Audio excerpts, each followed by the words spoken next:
Cool. All right, well, I'm going to go ahead and get started. Thank you so much for being here. We're so excited to host the webinar featuring some great awardees and grantees from the Colorado Department of Agriculture's Agrivoltaics Grant. It was a research and demonstration grant established a couple years ago, and there's just been incredible work coming out of it ever since. Um, and this session specifically is focusing on the grantees that worked on community outreach projects. We'll be following up with another webinar featuring some other work, so definitely keep an eye on our events page and our newsletter for when that is published. Just to give a background about us, the hosts, well, I'll backtrack a little bit, but today I'm going to discuss the work that the Colorado Agrivoltaic Learning Center was granted and performed under the grant. And then we'll go and introduce Austin Kinzer from the American Farmland Trust, and then the great duo Alexis Pascaros and Thomas Hickey from AgriSolar Consulting and the great work they've been doing. So a little bit about CALC, also known as Colorado Agrivoltaic Learning Center. We are the nonprofit arm of Jack Solar Garden, located in Longmont, Colorado. We work in three areas: policy, education, and communities, which is also kind of in the outreach space. We do this through a variety of methods, such as tours, events, field trips. We published a documentary and have been doing screenings all the time. We also have a library of resources on our website, including educational resources for teachers, a land use guide, a land use code policy guide for municipalities to use. You can just kind of see the variety of photos and activities that we're doing here. I do always like to introduce our team as well. Of course, I didn't introduce myself, but I am Carolita Landers, the Agricultural Outreach Coordinator. And in this little picture, you can see Allison Jackson. She is our policy and education manager. And we have Byron Kominick, our executive director. We have Liz Voss, who's our program manager. Michelle Heineman, who is our boss behind the scenes, who helps all of these webinars come to fruition, and my backbone today. And then Sydney St. Rose Finier, who's our policy analyst, and then Emma Miller, who is our agrivoltaics educator. All right, so our organization submitted a grant to CDA on doing outreach in these three areas, which I'll go over briefly, and kind of just what we've learned from this work. So firstly, a county government agency workshop, our county road shows, as we like to call them, as well as the inaugural Colorado Agrivoltaic Conference that we hosted in the winter. First off, our county government workshop, we had a packed 2 full days of trying to just enhance peer-to-peer engagement among county commissioners, planning staff, just all sorts of different county officials to advance clear and consistent frameworks on how to deploy agrivoltaics in their communities and across the state. We had multiple speakers come in, discuss their research in agrivoltaics. We discussed how agrivoltaics can work beside land conservation. We also discussed current policy being done, and as well, like a very friendly selfie contest with this dairy cow, which is great. We always love having those girls on site. So here's kind of the breakdown of the counties that were in attendance and what we learned through the discussions we had over the course of 2 days. One, I think we hear this a lot: start engagement early. Counties consistently emphasize that meaningful conversations before the projects come to fruition are very valuable and create greater trust within those communities. Education remains essential. There's lots of concerns stemmed from misconceptions, folks worried about farmland loss, the visual impacts, wildlife consequences, and the decommissioning of arrays. So this really highlighted the need for accessible and trusted information and resources for these communities. Another thing is that local context truly matters. Every county faces different priorities, so the ethos of every county is different. Colorado's not heterogeneous, as we all know. So making sure that there's flexible approaches to agrivoltaics for each county, because this agrivoltaics is not a one size fits all. Um, Trust building through transparency. So making sure that there are clear definitions, and open communication for communities to distinguish kind of agrivoltaics and genuine land stewardship within solar development rather than greenwashing. And that way it could like increase their confidence in what deployment they wanted to see in their communities and decision making. And lastly, peer-to-peer learning is incredibly valuable. So sometimes we were getting, different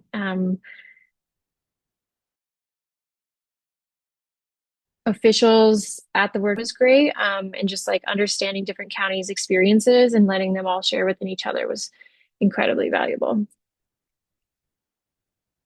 Secondly, we did statewide county visits, or like we like to call them, road shows.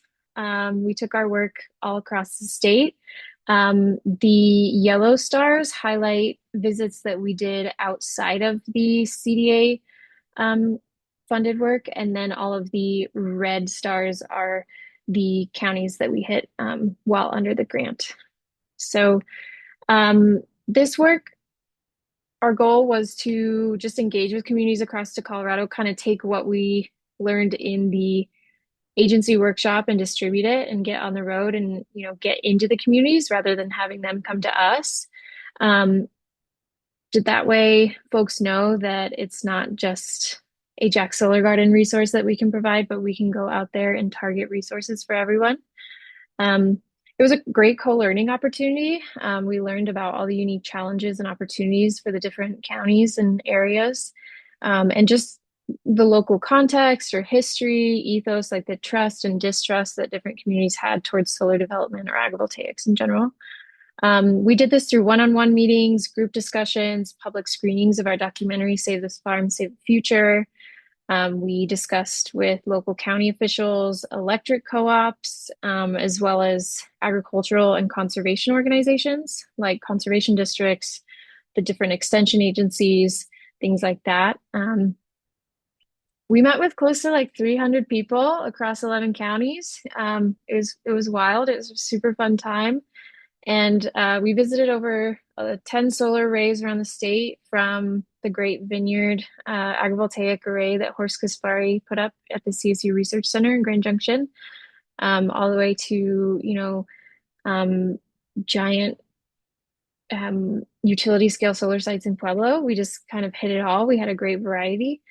We developed relationships and really brought in Calc and Colorado's agrivoltaic network this way. It was extremely fruitful for us. What we learned overall is that having local community champions is critical to the success of these visits. Relative to unknown entities or going in with public-facing meetings or just like events where folks don't really know you and attendance may be low. So but that also remains challenging in finding and pointing out who those champions are. But once you do find them, it's incredibly valuable because farmers or ranchers or community members, rather than coming to an organization they don't know for information, they can go to their local extension, they can go to their county commissioners, et cetera, those other stakeholders that are rooted in that community. So we just wanted to extend the education and the resources to them.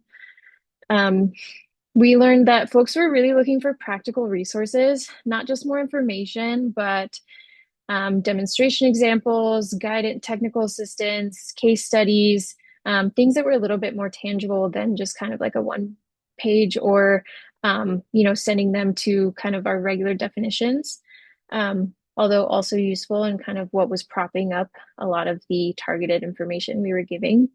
Land stewardship was a pivotal conversation to these roadshows, particularly folks being concerned and just wanting to learn more about the effects of soil health, water and livestock integration, and just how construction practices can be ameliorated.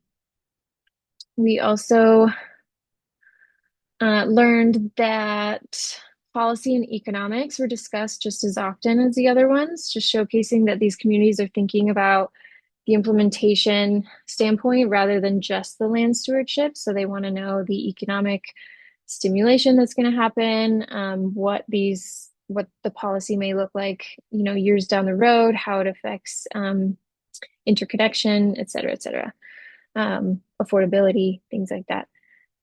We also want to make sure that we make a valid ask to tailor to the ethos of each community. So this kind of builds on our first point of trust, of finding local champions, making sure that you're targeting the context of your meetings and group facilitated discussions to kind of pinpointed context of what is valuable to that community. And lastly, community engagement was still one of the biggest topics. So folks wanted to build relationships. They wanted to know who they were working with. They wanted to know the faces behind the curtain, things like that. So still really driving home that like engage early and just engage with transparency. Last but not least, our Colorado Agrivoltaic Conference, which we hosted at the CSU Spur campus, February 19th and 20th here of this year. We really wanted to bring together all of the leaders in this field to learn about agrivoltaics, uncover our biases and real or perceived barriers, kind of really hash out what barriers are in place, what opportunities different stakeholders in the room could provide, and kind of bubble up all of that momentum to push it forward. We had facilitated facilitators, is that right? But we had folks helping us kind of distill and get their third-party perspective to really hash out the conversations we were having. They were developed through stakeholder engagement to really understand what folks wanted to hear about. Where possible, we highlighted all Colorado speakers, but then also brought out national ones as well. In the end, we hosted about 150 people for 2 full days, and it was just a really exciting opportunity to bring accountability into each sector. And the full set of outputs in the report of this event will be available on the conference website. Here's kind of a short report out from that, but it was, we learned that folks just really enjoyed the space for conversation. I think you hear a lot about like bringing everyone to the table, and we really tried to do that.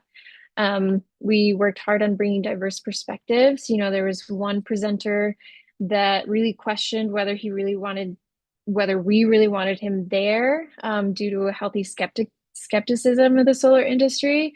But by the end of the 2 days, there was trust and like really beautiful conversations. It wasn't about creating an echo chamber, but creating diversity of discussion and really kind of hashing out those difficult conversations if they came up as well. We wanted to make sure that we had an agenda based on feedback from our community. That way, so that's also why we wanted to have the facilitators so that they could kind of noodle out how to guide the sessions following other discussions. And that was really helpful for us. And we kind of went from seminars to discussions to, more networking things. But we heard a lot of great feedback from that format.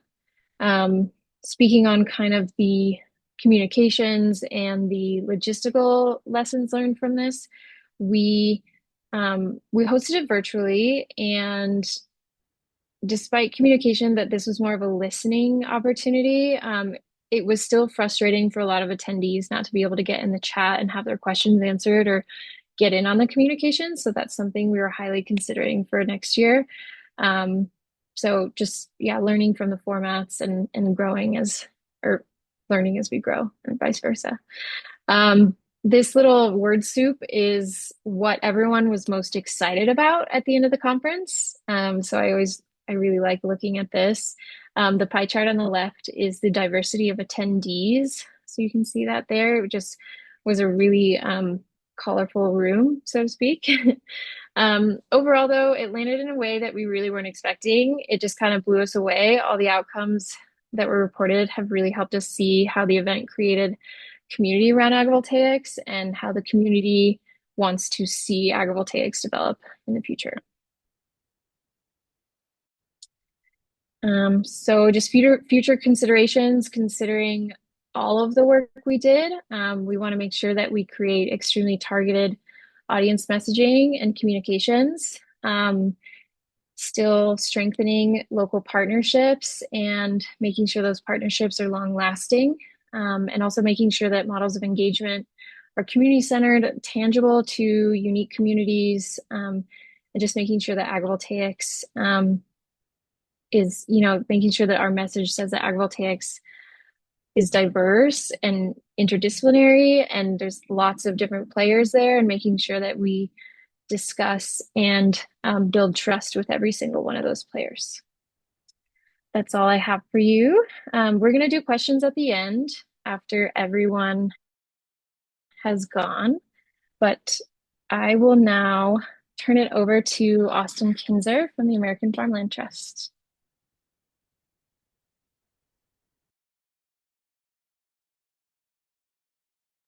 Great. Thank you very much, Carolita. Are you all able to see my screen here? Yep, you look great. Perfect. Thank you. Well, yeah, first, thank you, Cal, for having us here. And it was a fantastic conference for those of you who weren't able to make it. I think, one of the common themes in our work has been trying to reach the stakeholders who haven't been at the table or whose voices aren't being represented yet. And so that's been really focused of our work as well. So I'm going to highlight actually first the prior work that we did under our CDA grant back in 2024, engaging directly with farmers and ranchers around the state of Colorado. Some of the things we learned from that, and then talk about our more recent project engaging with rural electric co-ops around the state of Colorado. So, a little background on American Farmland Trust. We're a national farmland conservation nonprofit committed to saving the land that sustains us. It means protecting farmland, promoting sound farming practices, and keeping farmers on the land. So our first Agrivoltaics project a couple of years ago was funded through CDA and with our partners at CCU Extension, AgriSolar Consulting, and Colorado Open Lands. We conducted a statewide survey and hosted a series of 8 roundtables around the state, including 2 virtual roundtables. And really the goal is to elevate the voices of agricultural producers in these conversations around agrivoltaics with both the Department of Ag and policymakers. So some of the common themes we heard, primary motivation for farmers tends to be supplementary income, then also specific to Colorado, and I think this is particularly meaningful in Western Colorado, where we've seen quite a bit of interest from fruit producers, has been this idea of crop protection, whether from extreme heat, from frost, from hail, seeing some potential direct benefits there. It's motivating to producers. There's also been kind of this need for educational opportunities. So I appreciate Calc having us here and putting on this conference back in February. But yeah, this just ability for farmers to go and learn from each other, see it out in the field, and have access to workshops, informational materials around agrivoltaics as this field develops is very valuable to them. And then some of the common questions we got, zoning. Give a shout out to Calc. They've done great work on this since this was published. And I think actually there's a handful of Colorado counties that have actually adopted zoning language specific to agrivoltaics. I saw actually a proposal recently in Routt County that I'd not seen before. I know Mesa County out on the western slope also has some. So that's something that has kind of been filtering out. So great work, folks, on addressing that. Water rights is another common concern, and kind of what happens there if you're conserving water, especially if there's if the property is being sold or if there's somebody leasing it. What are the implications for water rights? I think that's still an area that probably needs some further exploration of kind of what really are those downstream impacts for that. Decommissioning, another common concern. What happens at the end of life? Farmers don't want to be stuck in a situation where they're left holding the bag. If the solar company goes bankrupt and they've got tens, hundreds of acres covered in steel and glass and aluminum, and don't know what to do with that. Um, I don't think Colorado has a statewide decommissioning standard still, so that's again maybe an area for some more future work. And then soil impacts. So we actually published a guide on this, and we'll share that resource at the end. But a guide on soil health, protecting soil health on solar sites, from development all the way through construction and operations, and kind of what are those practices that that developers, contractors can take, as well as what can landowners push for in their leasing process to make sure that soil is protected. Quick rundown. So the survey, again, we reached about 200 producers across the state of Colorado. They tended to skew towards larger operations. There were a lot of ranchers. And the ages are actually pretty similar to what we see overall for producers, though skewed slightly younger, which actually tracks with what we've seen in the data for, especially for grazers who are engaged in agrivoltaics. They tend to skew a little younger than the average farmer. And then, who do people trust for information on this? Number one is extension.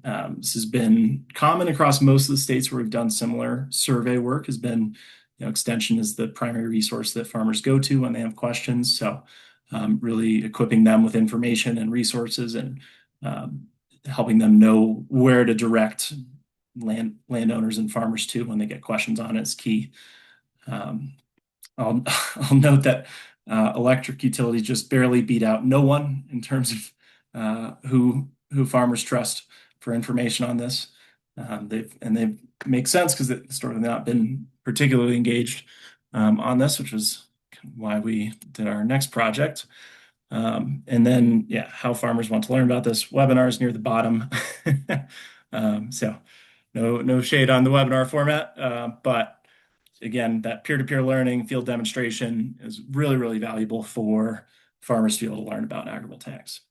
And then, generally farmers are open to the idea of it. I think it was another key takeaway from this. I think it's anywhere from a third to half who are like, no, not really interested. But anywhere from half to 2/3, depending on what type of production, are open to the idea of doing agrivoltaics. So there's a pretty hefty share of farmers who are willing to do this if it makes sense for them, for their operation, for their family, for their plans long term for their land.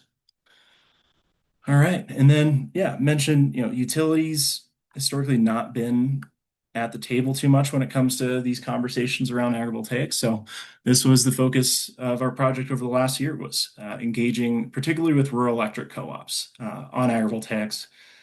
Got to visit some sites and hosted folks. And also want to give a shout out to our consultant, Lily Fink Shapiro, who I think in the background of one of those photos, but who helped us facilitate these roundtables and go through all the quantitative data we gathered from that. But goal of this was to identify barriers, opportunities for agrivoltaics deployment in co-op service territories. So what we found, a couple key things, and some of this is similar to what we heard from farmers, but the lack of local demonstration sites, I think it's great to have these big flagship projects, but there's also a lot of value for farmers to be able to go a county over and see it and see something that's more relevant to the type of production that they're doing on their farm. So that's one key, where even if we're not doing large scale, but just having these small scale pilots available for folks to visit, see with their own eyes, has a lot of value. Another barrier, particularly for co-ops, has been just cost. So, I would say primarily they're not owning the solar assets themselves. They're usually buying it from a generation transmission provider, some other wholesale power provider. And so they're really just looking at the final cost of energy, and they're more agnostic to how it gets there, how it's produced, though they're shifting towards cleaner energy. But cost continues to be kind of first, second, and third priority for co-ops generally. The lack of experience across industry and government is another barrier. So both with the solar industry, with contractors, and then with like local officials, not really knowing how to deal with these projects. I think, we are seeing some progress in that area, but it's not uniform across the state by any means. So just kind of lack of know-how of, how do we treat this? How does it affect property taxes? You know, what are the what are the steps to do one of these projects? What other, are there other types of permits you need to worry about? I think there's still a lot of open questions there that, for folks who are interested but not sure necessarily where to start, that lack of experience can be a gap. And kind of alongside that, lack of technical assistance capacity. I will say we're doing some technical assistance in our partnership with the National Lab of the Rockies through Agritech, but that's, I think we need to scale that type of work up by like 10 times to really be able to drive the sort of deployment that we're hoping to see. And then finally, specific to utilities, they need capacity, not just electrons. So, many utilities across the state of Colorado have made great progress in switching to cleaner sources of energy, but they also need dispatchable capacity. So, thinking about other ways that they can get dispatchable sources of power, batteries being a big one, and we'll talk a little bit more about that here. So what are the opportunities based on some of these conversations we had? Number one, technical assistance programs, really developing more of this, just again, to address that lack of experience and lack of local knowledge on this. Having these sorts of programs can be really valuable. One opportunity specific to co-ops that I think is worth exploring, and we heard some interest as we were talking to a few different co-ops, is the idea of opt-in premium rates to support agrivoltaics projects. So many co-ops already have some sort of program like this for green power rates, but as the state's moving to 100% clean energy, then what do you do with that sort of rate structure? Because I think you'll still have those ratepayers, customers, especially businesses who want to support the community, want to support clean energy. And so we think there's an opportunity to apply that structure to agrivoltaics projects where you have folks who are willing to pay a small premium on their electricity rate, maybe an extra penny per kilowatt hour to support a local agrivoltaics project. Another opportunity we see is streamlining permitting for agrivoltaics. So I think this one's a little bit of a double-edged sword. We want to be careful, especially from the farmland conservation side, that we're making sure that developers are following through on their promises, but also just like creating more certainty and making it easier for these projects to get through that local permitting process can make a big difference, especially for developers when they're thinking about how much time and cost it takes to get a project through permitting. And then finally, programs to support on-farm electrification and value-added processing. So, I mentioned capacity being a concern for utilities. And kind of the way they've dealt with that with solar net metering and customer-sided solar programs has been to reduce the value of the solar that's being exported to the grid, especially in the middle of the day when they're kind of flooded with electrons from solar. So to the extent that we can figure out ways to use that energy on farm, whether that's through electrifying equipment, thinking heat pumps, irrigation pumps, farm machinery, maybe not like probably not going to have an electric combine, but having an electric side-by-side that you're using to move around the ranch or the farm could be useful. And then also value-added processing. So, what ways that farmers can get a premium for their products by having on-site processing capacity that's driven by electricity from the agrivoltaic system could ultimately help the economics of these systems look better. So, finally, just highlight a few additional resources, mention our solar soil health guide. You can see our farmer survey, the full report, as well as an executive summaries on our website. We've got a guide on funding opportunities for agrivoltaics in Colorado that if you're a farmer looking for funding, shoot me an email. I have my email on the next slide. So there's some updates to that. So that was published in fourth quarter of 2024. And then we also have a solar leasing guide, and we'll be coming out with a fact sheet on solar leasing as well. Um, so I will stop there. Thank you for having us. And there's my contact info. Uh, Thank you all for being here. Awesome. Thank you, Austin.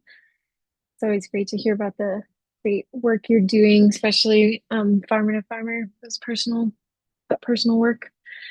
Okay, so I think Alexis, we have you going next. Yeah, thank you. Thanks, Carlita, for kicking us off and coordinating our participation in this webinar. Thanks, Austin, for setting up a good stage for us to talk a little bit more about our work with Extension over the past couple of years. Um, just by way of introduction, my name is Alexis Pesqueras. I represent AgriSolar Consulting. I'm here with my colleague Thomas Hickey, and together we're going to provide an overview of who we are and what we've been up to when it comes to our agrivoltaics work in Colorado. I'll speak mostly to our work for FY26 CDA grant, and then Thomas will kind of do a tool demo. So if you hang on through the end of the talk, get to interact with some of the tools and resources that have been developed through this great funding opportunity. So moving ahead, just a quick overview of AgriSolar Consulting. We're an independent technical consultancy.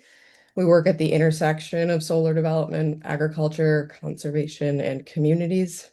Broadly, our mission is to improve how solar projects are sited, designed, and operated, and we do that primarily through emphasis in agrivoltaics. Our three primary thrusts are agrivoltaics technical assistance and project support, typically just directly for solar development communities. We also develop decision support tools and resources, which is kind of the core of our work with CDA over the past couple of years, and we'll showcase some of those today. And we have a third thrust around strategic engagement and capacity building. I want to provide a little bit of an arc of how we've landed at our FY26 work. So if you move ahead, Thomas, we'll see a little bit of the genesis, working gratefully in partnership with CDA and some of the folks in this room today. We did partner with AFT on the statewide producer survey and roundtable work that Austin showcased. And those findings relative to trust, who do producers trust when it comes to agrivoltaics, really pointed us in the direction towards Extension broadly as a supportive entity. And we started moving in the direction of building not only a library of resources that are trustworthy and grounded in Colorado context, but also working in partnership with Extension in FY26, doing a lot of stakeholder engagement around the state, asking folks where are gaps in the informational ecosystem around agrivoltaics. And that led to the development of the AgriSolar Toolkit, which is Colorado focused. Thomas will walk us through that resource in a little bit. If you go back a slide, Tom, just inside the toolkit is a tool called Faster. And Tom will do a demo on that, but it's essentially a site assessment tool for producers and landowners trying to see, given the conditions of my land, what's out there, what's around me, not only in terms of substation capacity, but where's my local extension office, and starting to put the power in the hands of landowners and producers when they want to consider the suitability of their site for agrivoltaics.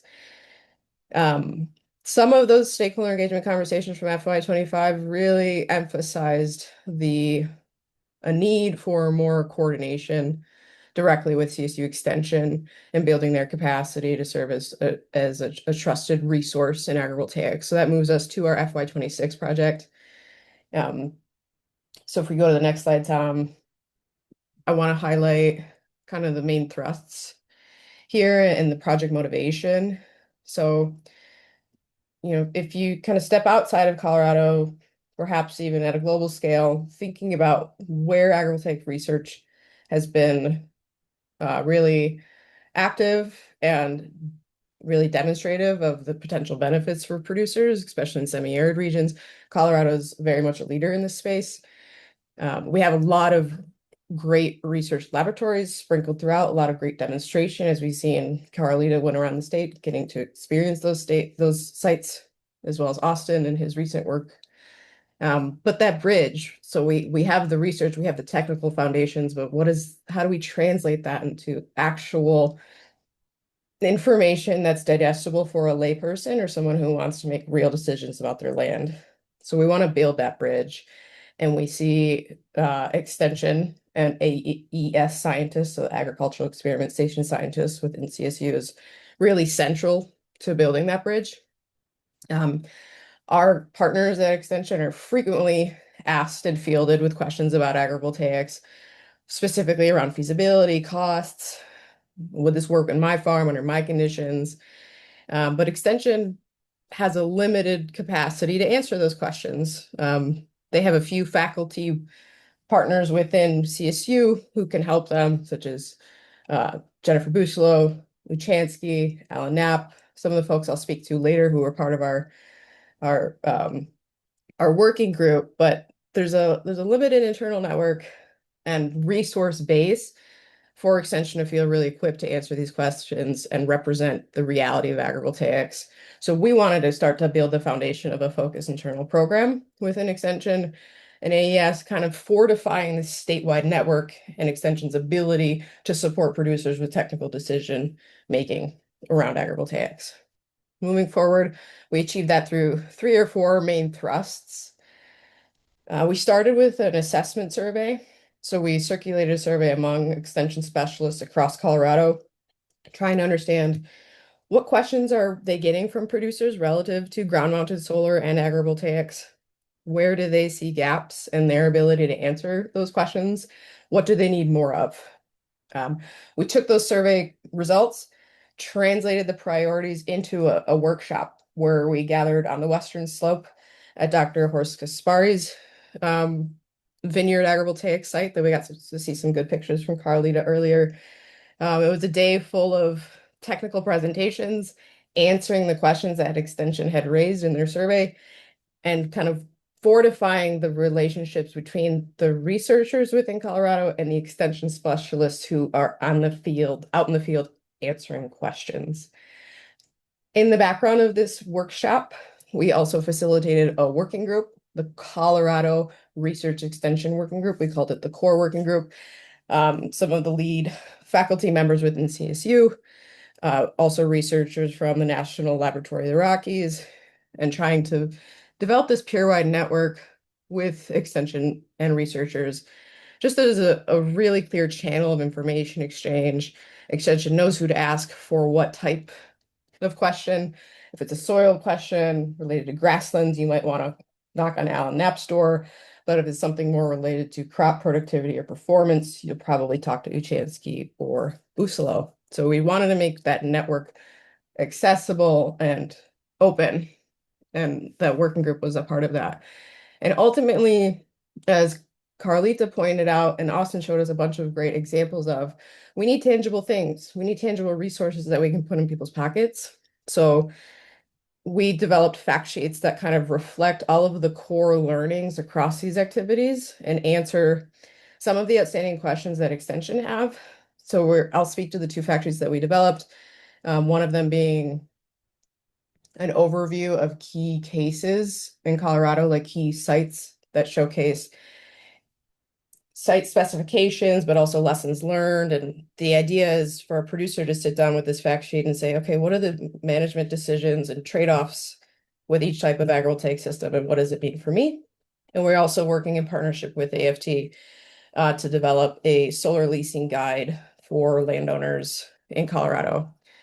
So we wanted to make sure there was some sort of legacy resource that will circle back into the AgriSolar toolkit at the end of the day. I'll speak really briefly to the next couple slides because I feel like I'm covering a lot of ground here, but I want to give you a sneak peek into that knowledge assessment survey. We had over 50 extension specialists and AES scientists respond to the survey, so it felt really good. Most of the representation was from the Western Slope and the Front Range. If we look on the right column here, what are the key barriers limiting decision making when it comes to putting solar on farmland in Colorado? We saw the greatest barriers was certainty around financing, not only the cost of engaging in a solar lease or an agrivoltaics project, but also the financial benefit. And then feasibility related to electric co-ops, I think really fortifies the work that AFT and Austin have been doing this year. and lack of access to financial and technical assistance. So this kind of helps us not only respond by providing technical talks during the workshop and resources like the solar leasing guide, but it helps us kind of point us in a direction for future work as well. We'll see the top requested support was in published guides and fact sheets. So we're satisfied specifically economic case studies and more in-person workshops and trainings. So I think together with the diversity of organizations that we have leading agrivoltaics in Colorado, we'll be able to satisfy these needs. Just moving forward to the workshop, I want to thank everyone who was involved in that. We had representatives from National Lab of the Rockies, Austin from American Farmland Trust. Talbot Farm came out and gave a really great talk on their forthcoming peach orchard agrivoltaic site on the western slope. We had our industry partners give really great technical talks, and just really thankful for this community that came together to sit together, talk about important topics, and really try to understand where the gaps are and how we can fill those gaps together across Colorado. Moving forward, I think we're going on to the Colorado Research Extension Working Group. Just again, thanking the featured speakers. We held 3 working group sessions over the course of the grant period. One of them was virtually, one of them was in person on the Western Slope, and then another happened at the annual Ag PRU meeting in Loveland. It's an extension gathering, and we had specialists there kind of put their head together and think about what does dedicated capacity within extension look like moving forward. So wanted to thank everybody who participated in this work. Not pictured here is our colleague, Dr. Matthew Sturchow. Just wanted to give him a moment, as well as Dr. Annalisa Sarno, working on the Western Slope as well. They've been really fundamental to this project. And finally, we have the resources that will be published soon and available for public use. They'll exist on the extension website, AFT's, the solar leasing guide will also be on the Farmland Information Center, AFT, and they'll be part of the AgriSolar Consulting's AgriSolar Toolkit. So we have the one fact sheet that's going to cover case studies. We picked 4 representative sites, recognizing Colorado Agrivoltaic Learning Center as really robust coverage and resources that have been self-produced. We wanted to showcase some other sites and projects across the state. So maybe there's some that you aren't aware of, and that might be really useful. And then the solar leasing guide, I'm actually really excited for that one to be public. It's a plain language overview of what are questions I should be asking if a solar developer is coming onto my land. How can I make this work best for me? And that was led by our colleague, Austin Hazelhurst, operating independently with us at our solar consulting in partnership with AFT. Really excited to get those out. And I'll conclude by showing where you can find these resources, and Thomas will actually walk us through the library of the AgriSolar Toolkit. Excellent. So I'm going to stop here. I just want to say we're really doing all these efforts to build capacity, implementation capacity in Colorado. There's a great community here that's obvious, and lots of momentum. And we're trying to fill those gaps as best as possible. So I'm excited for Thomas to show you some things that you might find valuable after the show. Thank you. Awesome. Thanks, Alexis. Thanks, Austin. Thanks, Carolita. Thanks, everyone, for being here. Like Alexis mentioned, I'm just going to do a quick overview of the AgriSolar Toolkit and Faster Tool.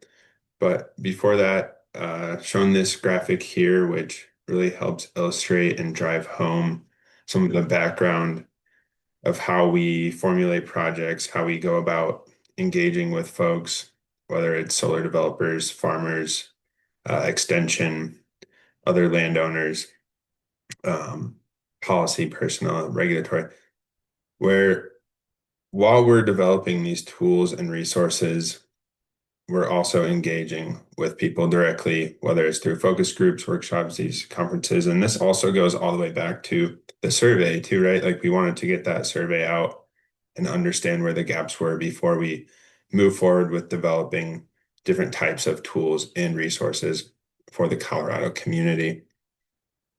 And so I'm going to do a few screenshots here in slide format, and then I'll jump over to do a live demo. This is what the homepage of the AgriSolar toolkit looks like. And a quick background, we developed this as well as the Faster tool last year during FY25 CDA funding. So this is what the homepage looks like. You can easily access the Faster tool in a couple different ways. And then you also have this drop down for resources that are split out into Colorado-based resources and then national resources. It's a filterable repository, so they're all tagged based on what type of resource they are, whether it's based on funding, if it's a guide, fact sheet, report. And right here, this is showing the Colorado set. And then, like I mentioned, there's also a national set, which has quite a few more in it. This is something where we will be updating every so often, especially with new fact sheets, new resources coming out every year. We'll be adding to this. And then if you click to the Faster tool itself, this is what the dashboard looks like. On the left side, you have your county regulatory data, and with that, you can drop down to find your county, or you can also click on the map. From there, you can get to specific land use code documents for each county. And then we also have a couple callouts based on solar definitions in that county. Is solar allowed on ag land and a few other things. Huge shout out to Calc and Allison Jackson and some folks at formerly NREL, now NLR, that team for collecting this data for the state of Colorado into a huge database so that we are able to digitize it and make it a little bit more interactive on this dashboard and freely accessible for everyone. Then on the right side, we have our informational map layers that we split out into informational layers, which also include some infrastructure layers, and then natural resources, which are more based on the natural world. And then have to call out too, we have a feedback portal. So if you are interacting with the map and the dashboard and there's anything missing or anything wrong for whatever reason, please let us know. And with that, I'm going to quickly hop over, just double checking that this still looks okay. I'm sharing the. Looks good. All It's right, just like- awesome. Yep. So a live version of the Faster tool dashboard here. Like I mentioned, you can drop down, find your county. So for myself, based in Fort Collins, Colorado, go into Larimer County. Here we have the different callouts, and then we can also click here to get to the land use code document. And as you can see, it zoomed in to that county. This map is interactive. Of course, you can zoom in really as close as you want. We also have different options for mode, satellite imagery, so that you can get a better idea of where the roads are, where your land is, different parcel boundaries, things like that. I'll go back to dark mode for now.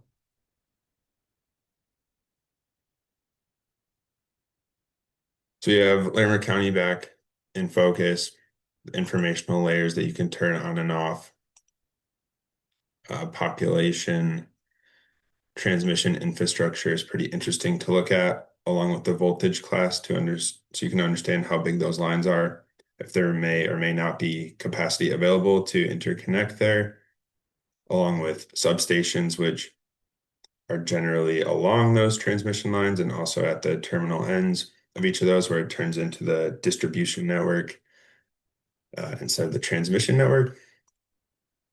Large-scale solar sites are around, kind of have to hunt them out, but for example, here's one by Denver International Airport. And I know that Jack Solar Garden is on here as well, along with some much larger utility scale solar arrays too. So, you can click those on, find where they're at, and then you could also go back to the satellite imagery to check them out from bird's eye view.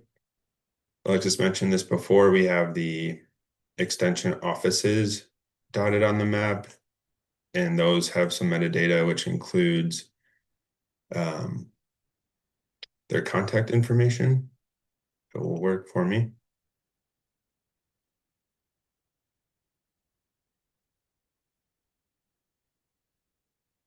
Seems like it's not working. It did work a second ago, but you guys can try that out. You should be able to click onto these dots and you'll see some contact information, including a phone number, address, email, things like that. We have the cropscape layer, show different types of crops and where they're growing. I believe this data is from 2024.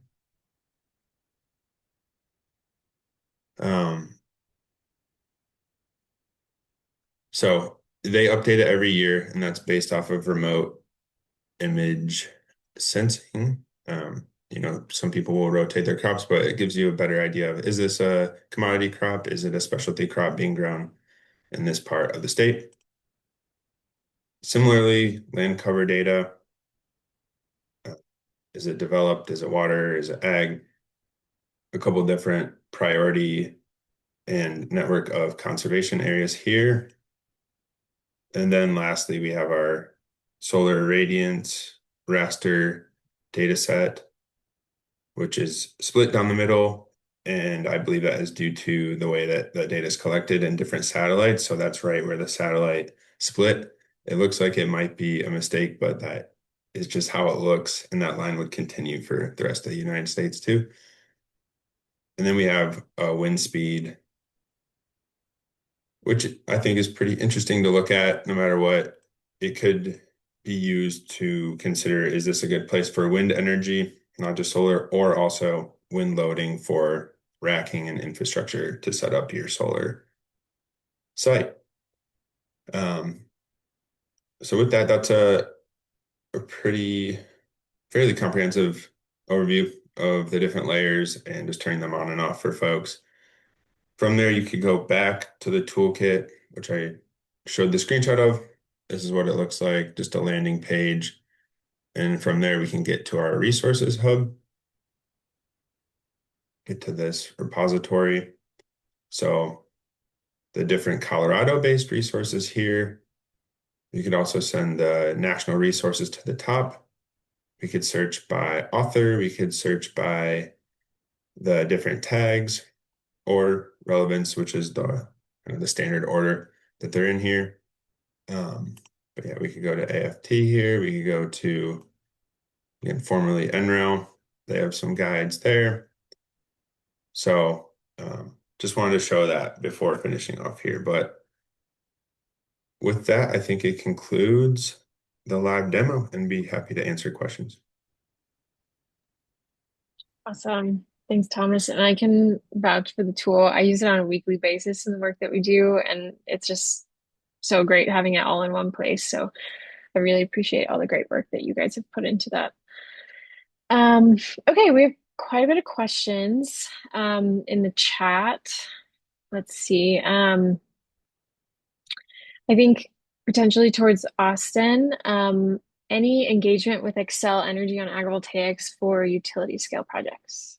Yeah, I reached out to no less than half a dozen contacts at Excel, and was not able to get in contact with anyone from Excel.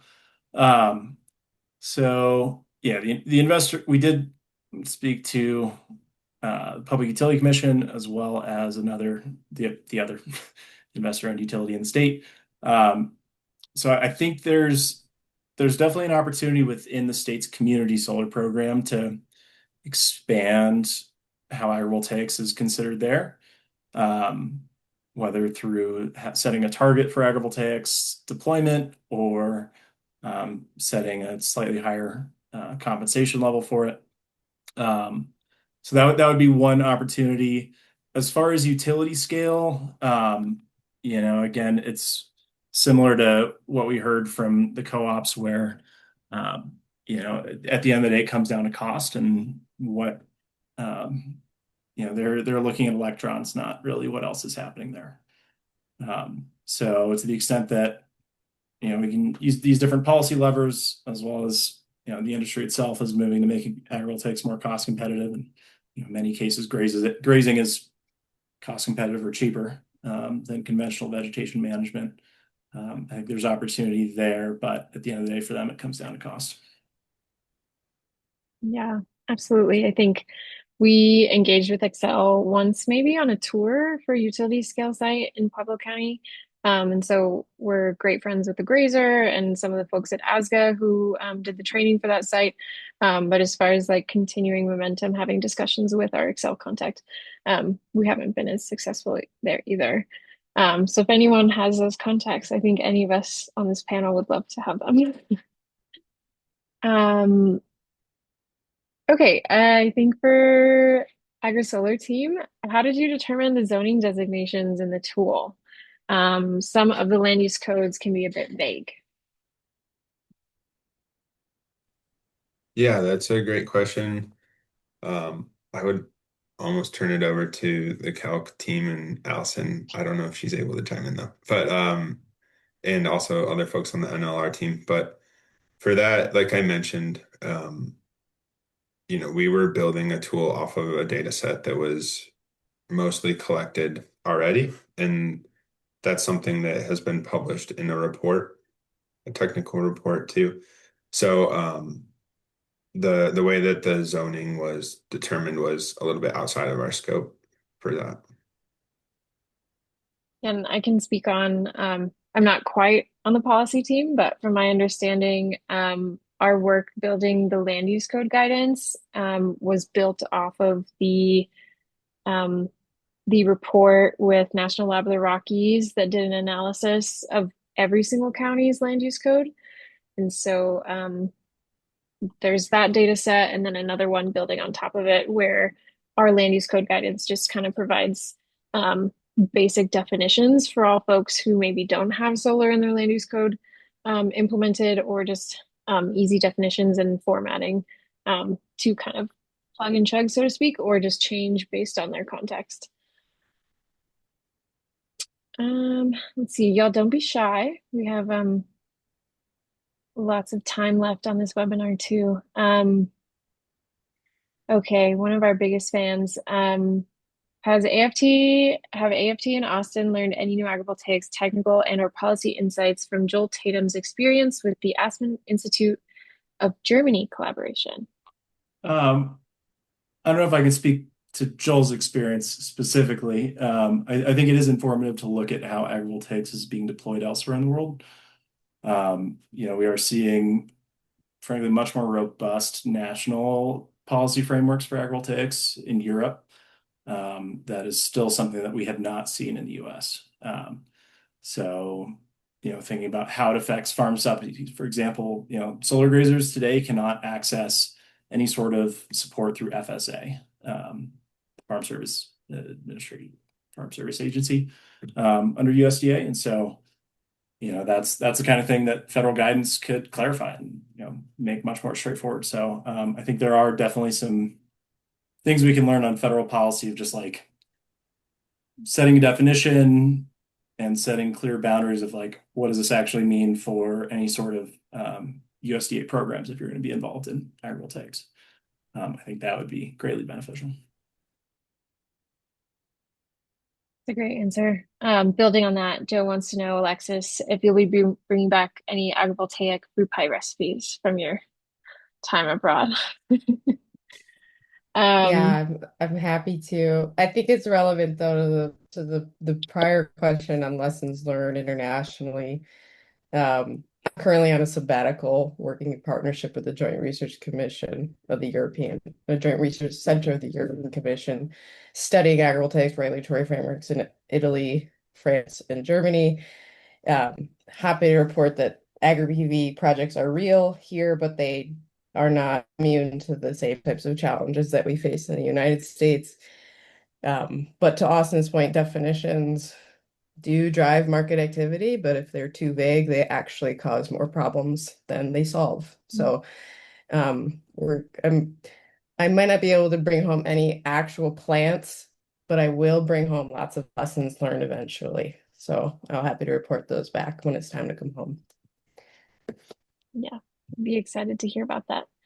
I think so. We just kind of discussed on a international scale. We have a question on a domestic scale asking whether any of us have been working with other agrivoltaic organizations in other states. And I can speak on CAP's behalf. We have been trying to expand kind of into the neighbor states to see what partnership hubs or learning centers or just kind of how to expand the learning capacity into other states to get that regional context.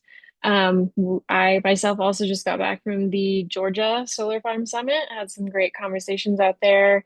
Loved sharing on the FASTER tool and agri-solar consulting. Just highlighting all of the ways that we decentrally but centralized kind of do outreach in this field. Um, so that was really fun. I know the Solar Farm Summit organization at large is going to be doing more regionally focused events, and we definitely plan to be there and hope to kind of bring some of that regional perspective here and specialized knowledge elsewhere that can be applicable. If anyone else wants to speak on their experience in other states as well. Yeah, I'll just mention, I gave it a brief mention earlier, but we do have a partnership with National Lab of the Rockies on agrivoltaics technical assistance through the Agritech program. If you go to the Inspire website, Inspire's the project at National Lab of the Rockies and DOE that is leading their agrivoltaics work. Find some more information on that. I think we will be recruiting a new cohort of participants for that soon. So if you're interested, definitely please apply. If you got a project in mind. And then, another close partner of ours is American Solar Grazing Association. They're phenomenal. They work nationwide, doing trainings for both grazers, for solar developers who are looking to implement solar grazing. And they've been a great ally on helping advance this space. So highlight that. We've got a lot of other work across the nation, but those are just two that I'd highlight briefly. Great, thank you. We have another question about help with siting. Do you do recommendations on which agricultural use is suited well and which technology fits? For example, wine, vegetables, sheep, cattle, berries.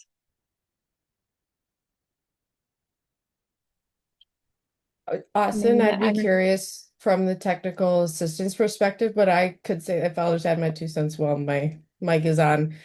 If it's actively managed farmland, I personally recommend trying to build around the existing activity of the farm. If it's you're siting on a land that does not have a recent history of active farmland, it's going to highly depend on soils, local infrastructure, local workforce. It's very site dependent. We do have tools that, can tell you the irradiance profile of the site, and then you can couple that with some soil testing, and we can move towards a reasonable range of agricultural activity, but that's all contextual until you actually get boots on the ground and make those relationships. So I know Austin's doing that live through his technical assistance. I think it'd be better to speak to that. Yeah, I fully agree with your answer. The answer is it depends. The predominant form of agrivoltaics has been sheep grazing, can be integrated fairly easily with a lot of existing solar sites and new solar sites that, provided that you have adequate water access, fencing, that there's some care given to what sort of vegetation is on site. In terms of, what else there is out there, you could do all kinds of things. I'm definitely bullish, pun intended, on cattle in agrivoltaic sites. I think we're going to be seeing a lot more of that in the near future, as folks both on the ranching side and on the solar side get more comfortable with how livestock are interacting with the systems. And I think right now, short term, there's also a great opportunity on specialty fruit and vegetable crops. I think can make a lot of sense, where you can see some more direct agricultural benefits, particularly in arid and semi-arid regions, like in Colorado, but also the Western US more generally. I think there's some good mutual co-benefits there that have not been fully explored enough frankly. Great. Let's see. They follow up saying, thank you. My idea was if I'm a farmer with a certain existing use, would you assist in consulting if the agricultural use fits? So for our friends doing like kind of more hands-on consulting. Yeah, I would say first of all, definitely apply for the agri-tech technical assistance whenever that comes out Mhm. next. I'm not sure when our next round of applications is opening, but it should be in the next few months. And then I'd also note that AFT does have a separate consulting arm through Prosperity Partners. So and we significantly lower rates for farmers than what we charge for developers. So if you're interested in that, definitely reach out, and I'm happy to make connections there and with our team and see what we can do to help. Great. Um, for selfish reasons, I'm going to answer this question because it's kind of about the work that I do at Calc. But the question is, what have you learned about converting existing solar sites into agrivoltaic sites, especially for folks looking to get into farming who don't not own land or land access is limited due to existing development? Calc has been successful this year in kind of rolling out our SALSA program. It stands for Solar Array Lands Supporting Agribusiness. Um, I manage this program, and essentially we try and do some matchmaking between farmers looking for land and solar operators, developers willing to provide site access to uplift that agribusiness, depending on what their needs are. So I kind of do a matchmaking service of sort. We also have agribusiness mentorship opportunity there, grant funding. I'm working with some immigrant farmers and Pivot Energy to do pastured poultry east of Denver, which is super exciting. And so we have a couple other sites in our portfolio as well, and hope to grow that as it gains traction. But I always like to say that we don't need to reinvent the wheel here. There are several, thousands of acres in solar already that have great pasture grazing land, or sometimes even irrigated land. So I think it's just all about making conversations and kind of showing folks that integrate, if they weren't planning for that original integration, it can happen. And there's insurance coverage to help people kind of get their brains around it. We have several models through Calc that we could allude to. Um, in Georgia, I met several folks just uplifting tenant farmers on agrivoltaics. Ooh, I'm getting tripped up today. Agrivoltaic sites. So this is not unheard of, and we would love to talk to you about it if you have more questions. I'll also open it up to the rest of the team if you have any thoughts or ideas on that. I would add, sorry, cut you short, Austin. It's a kind of a contrary perspective. I don't disagree with you, Carlita, but I think if you're venturing into the world of thinking about managing agricultural activity within a site that was not designed for it, just thinking about safety and thinking about how that site might not have been designed for folks to be uh, something doing subsurface work, wire management, just all of the things that you'd want to be thinking about when you build for agrivoltaics might not have been incorporated into a traditional site. So I won't disagree with you, Carly, but I will raise safety as a key consideration. Yeah, totally. And that's something that we kind of vet for when we um, find site portfolios for folks.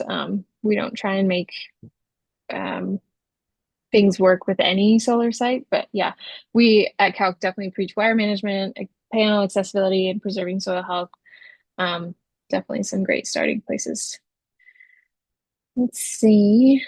Um, we have a question on funding. Austin, you alluded to funding available for farmers. Would that be applicable if a farmland owner in a different state, such as Wisconsin, desires to construct a demo, research, or pilot project to educate local farmers, government officials, and conservation organizations on the benefits and logistics of agrivoltaics? Yeah, great question. I don't know about Wisconsin funding specifically. The the two main federal programs that have existed that can support agrivoltaics are number one, USDA Rural Energy for America REAP program, which has been on pause for the last year. They've not accepted any new applications. Program still exists on paper, but has not actually accepted applications or given out funding for a year. So we're expecting that to come back. It's be a 25% cost share for on-farm solar, primarily to support on-farm use. Expect that to come back. Don't know what the timeline is on that. The other one is the investment tax credit at the federal level, which is 30% for commercial solar projects. That is still good if you get your project in the ground by the end of next year. Otherwise, it's too late to safe harbor under the previous rules. And you had until July 4th of this year to get a project under construction, or there might be some other ways to safe harbor it in terms of just how much you spend on it up front. But yeah, if you get a project in the ground operating by end of next year, you can still get 30% investment tax credit for solar for commercial projects. And then, yeah, it's worth looking into kind of what programs exist locally. I know there's a good amount of agrivoltaics in Wisconsin. There's definitely some interest up there, so worth talking to Extension and other folks up there who are more engaged in that region. Yeah, there's some great work coming out of Midwest as well. We have another question asking, how do possible transmission limitations play a role in making agrivoltaics work?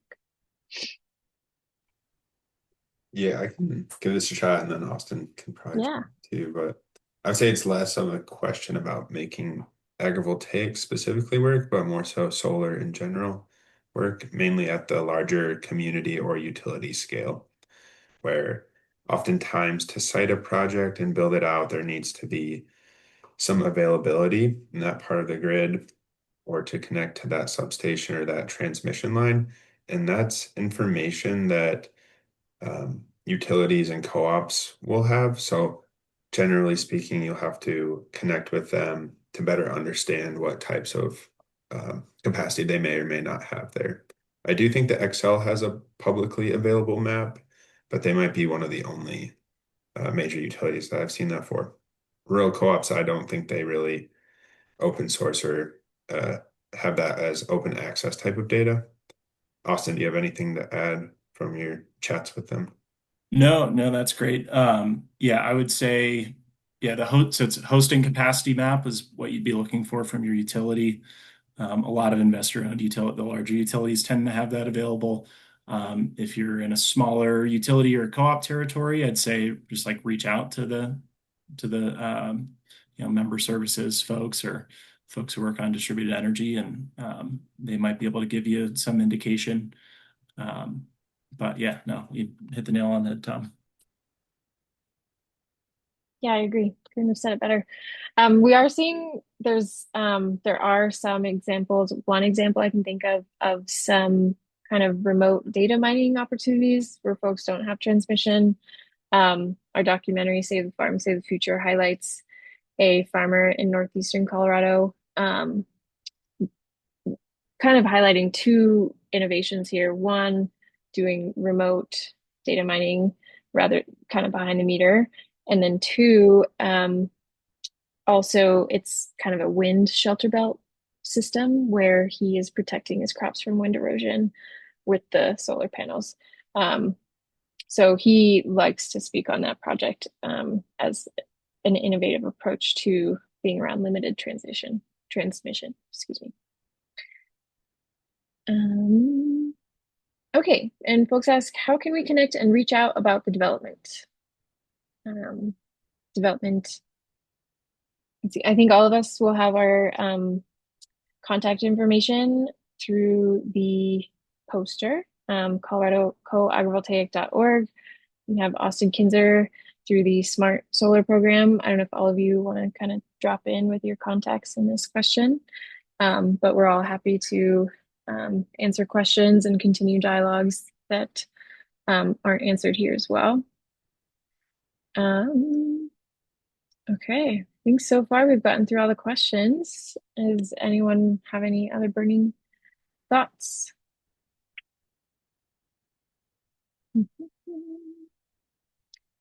As always, these webinars that Calc hosts, they will be they're recorded and they'll be put on our website to reference in the future.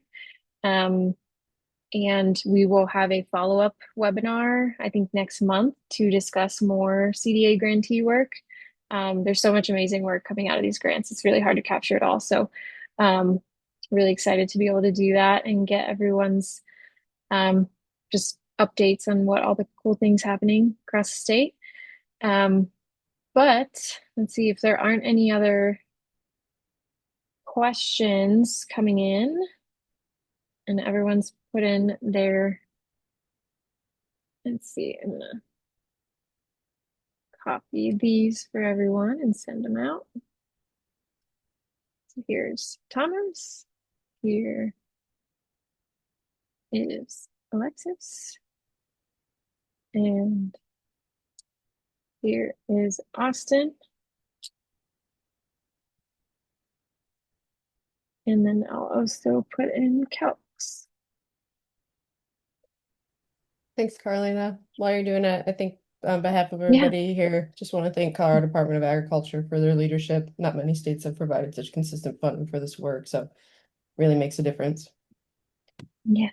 You stole my last line. We had to say it. No Someone worries. had Yeah. to. Yeah. None of this would be possible without the great folks at the Department of Agriculture. They've been champions through and through. It's always a pleasure to work with y'all. So thank you, thank you. We wouldn't be here without it. And with that, I think we can log off early. I'll stick around if anyone else has lingering questions, but yeah, thanks for everyone for being here.